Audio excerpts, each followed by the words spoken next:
Powerhouse, presented by Alliant Energy. Alliant Energy, we're on for you.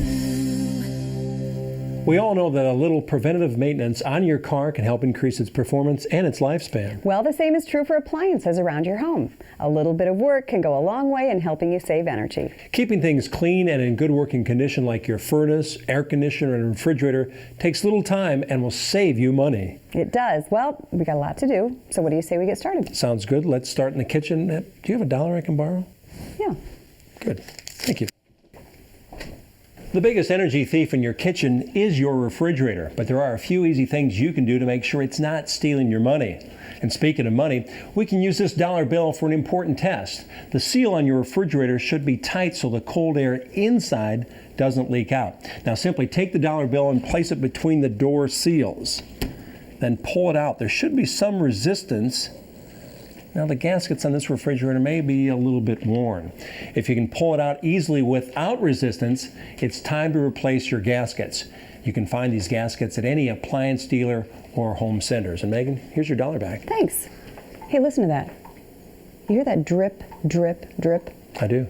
You know what that is? That dripping noise is the sound of you losing money. The cost of a leaky faucet, especially if it's hot water dripping, can really add up. 1 drop per second can add up to 165 gallons of water a month. That's more than one person uses in 2 weeks. And fixing a leaky faucet is usually as simple as replacing a worn-out washer. That's good advice. Now I'm going to pull the refrigerator out so we can clean the coils. Could you get me a screwdriver? Sure. While I'm down here in the basement, I can show you something else that's easy to do and it can really save some energy. It's changing your furnace filter. A dirty filter will make your furnace and air conditioner work harder, and it's really pretty simple to change. You'll find it right here where the duct work returns into the furnace itself. Simply pull it out.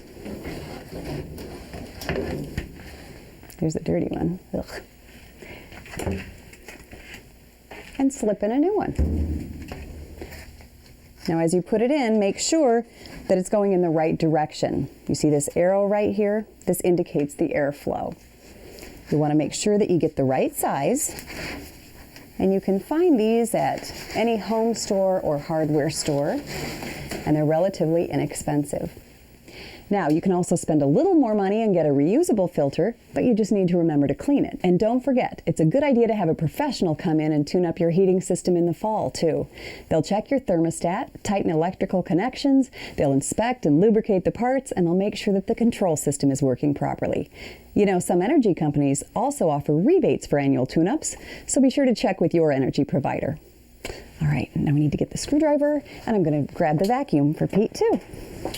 There you go. Looks like you got the refrigerator moved. I do. Thank you, Megan. Now, the coils of a refrigerator should be cleaned every year. If you have pets, you may want to clean them more often. About every 6 months is a good idea because the coils will trap dust and hair. That'll make your refrigerator work harder and use more energy. Now, I've already pulled the refrigerator away from the wall and unplugged it. Now we just have to find the coils. On older refrigerators, they are usually in the back, but on newer models, they can be in the front on the bottom behind the kick plate. Just take your screwdriver to get the kick plate off, and then you can go to work cleaning. And the kick plate comes off very easily.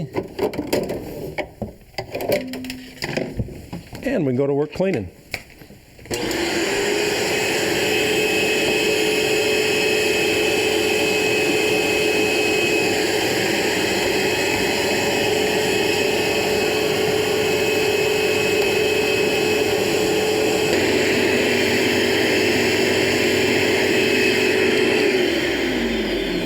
Now, if there's still some dirt, you can take a wet sponge and simply wipe it clean.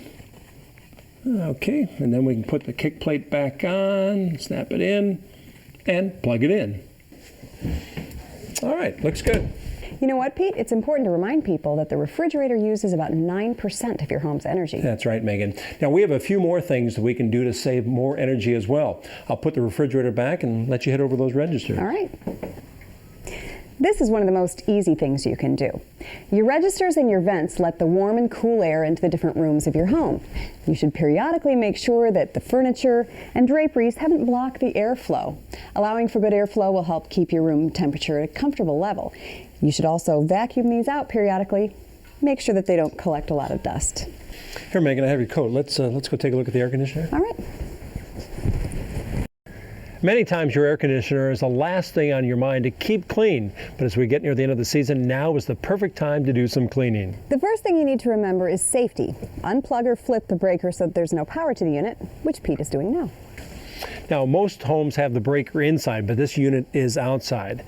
Now, in most air conditioning systems, the condenser unit is located outside your home and can often collect dirt, leaves, and other debris. The first thing we're going to do is check around for anything around the condenser that might obstruct the airflow, such as weeds or plants that may have grown up around the unit. Everything looks clear here, but keep in mind that if you have bushes and trees, you'll want to keep those all trimmed back away from the condenser as well. Our main goal is to clean the condenser fins. You can vacuum the fins with a soft brush. On most units, you'll need to unscrew and lift off a metal box to get to the fins.